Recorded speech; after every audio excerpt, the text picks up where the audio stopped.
What's up, guys? This is I don't know what I'm called because obviously I haven't made the channel yet when I'm actually recording this video. But let's run you through the series first. This is my second channel. Go check out my first channel called the Sweepstake 97. It's in the description, and it's a gaming channel if that interests you. But this channel is just totally for football, and that's why this episode is called Let's Talk Football. And if you can read the title, it's about the Ballon d'Or shortlist.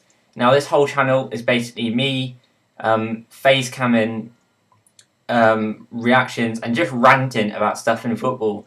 And whenever there's something that I feel I want to talk about in football, I'll just come on here and I'll talk about it, and I'll be happy to take feedback from anyone who's watching it to find out what you think on the stuff that I'm talking about. And I was going to do one earlier this week after the Chelsea game. I'm a Chelsea fan, and that game infuriated me, and there was some dodgy stuff in there which I don't think was fair. But that's for another time. I'm not going to talk about that. I'll get a lot of hate if I do talk about that. So I'm going to talk about the Ballon d'Or shortlist, which came out yesterday. And as a football fan, you know that Messi and Ronaldo will dominate everything. You know, they will get first and second in the Ballon d'Or. And quite rightly, whichever one, well, one of them two will win it. I'm not sure which one it will be, most likely Messi, because Messi is the best player in the world and sets the bar for everyone else. Despite Ronaldo winning the league, obviously, so maybe he does deserve a shout. But this year around, there's been some surprise names, and pretty much everyone who's seen the list, who I've spoke to, has been surprised by the same people I'm surprised by in the list. And I've got the list here, and the one standout surprise in there is Mario Balotelli.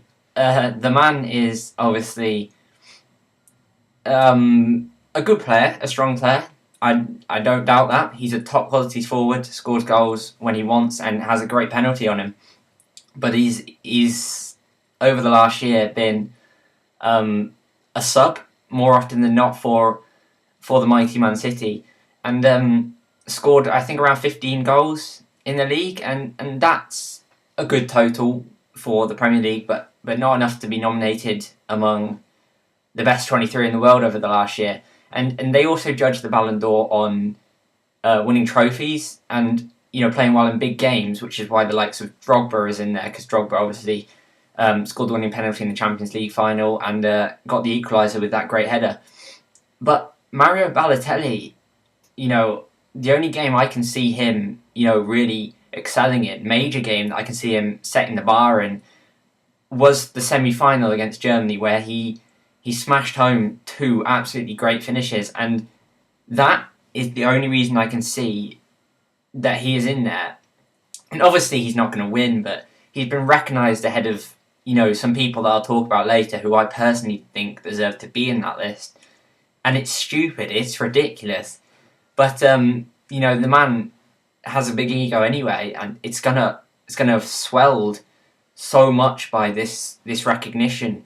Now, I look down the list. I keep looking to the side because it's down there. A couple of other names stand out to me. Sergio Busquets makes the list ahead of his Spain teammates David Silva and Cesc Fabregas, who the both of them two have been involved a lot more with club and country, I'd say. I think Fabregas scored at the Euros. David Silva, obviously part of Man City's winning title bid, and one of the most important players in that title bid was David Silva. So maybe the two of them deserve it a bit more. I look down there, Neymar. Now, I'm sure over the course of this series, I'm going to rant a lot about Neymar until he proves to me that he is that good, because I don't like Neymar. Neymar is a strong footballer, but not as good as they say he is, and you do get a lot of people, you know, a lot of Neymar fanboys who are like, oh, he's this great skiller, oh, he scores these brilliant goals, but no. Until Neymar comes to a top European league and plays the same, then he can have the plaudits, but not at this stage, and I don't think he's in the top 23 in the world for the last year. He hasn't won a major trophy, that I know of. Obviously, I know Brazil didn't win the Copa America. That was Uruguay's title. So he kind of got plaudits for that. They finished second in the Olympics in the team he was in, and Leandro Damiao scored more goals than him, and probably was a more important player. So I don't understand that one. I look down there.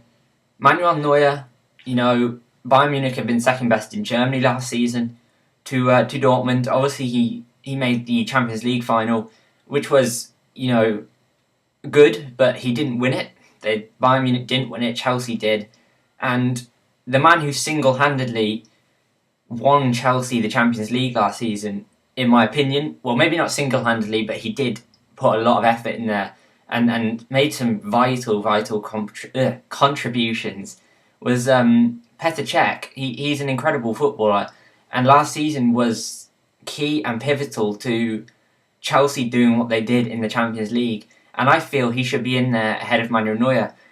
Another goalkeeper he should be in, that's my phone ringing, by the way, if you can hear that in the background, I'll let it ring. Another person who should be there ahead of Manuel Neuer is Joe Hart. Joe Hart had an amazing season last year and thoroughly deserves to be in the list. Part of Man City's title win, one of the key names in that title win.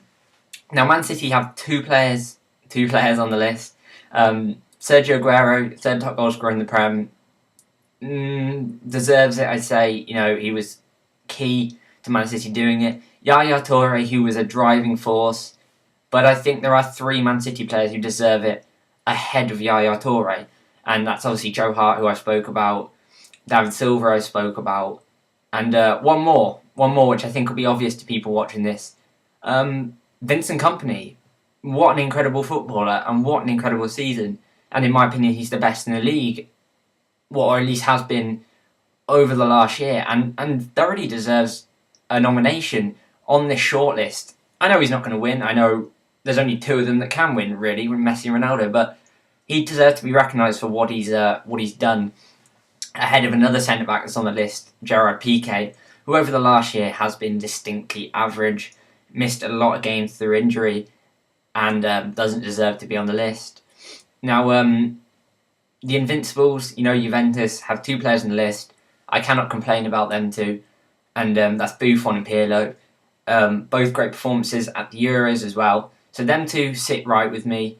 One thing I will want to say is that there's only four players in my eye that have any sort of claim on the title or the honour, and that is obviously there's Messi and Ronaldo, but beyond that there's Radamel Falcao, an absolutely incredible footballer, banging in goals at the moment for Atletico Madrid, and he single-handedly, well not single-handedly, but he did a lot in their Europa League win. And he also scored a hat-trick against Chelsea in the European Super Cup. He absolutely destroyed my team, Chelsea, and Torres had no answer.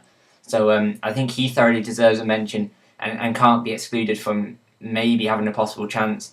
And then obviously there's the third favourite, Andres Iniesta.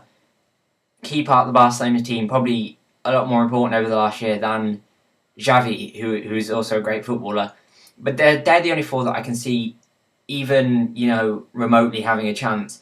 So for the rest of the list, they've all got, the rest of the list is all great footballers and thoroughly deserve to be recognised, because I saw a comment on a forum, someone saying that they should only have about a 6-man shortlist because there's only about 6 players who even deserve to be recognised and can touch Messi or Ronaldo.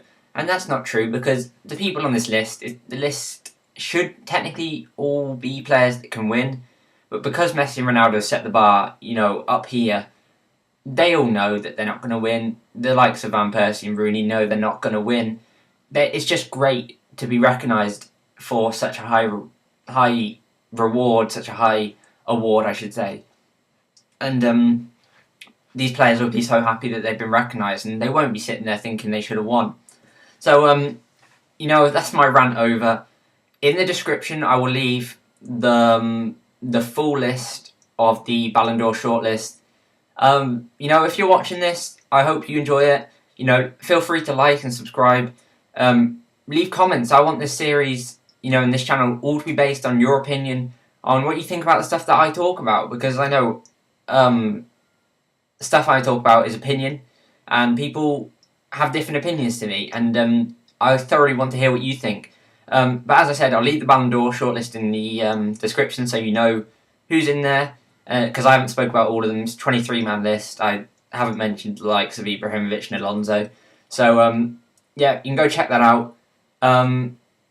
The link to my other channel will also be in the description. The Sweepstake 97 is the gaming channel. If you're not interested in gaming, you just like to hear me talk about football, that's cool. But feel free to like, subscribe, and, goodbye. Enjoy your day.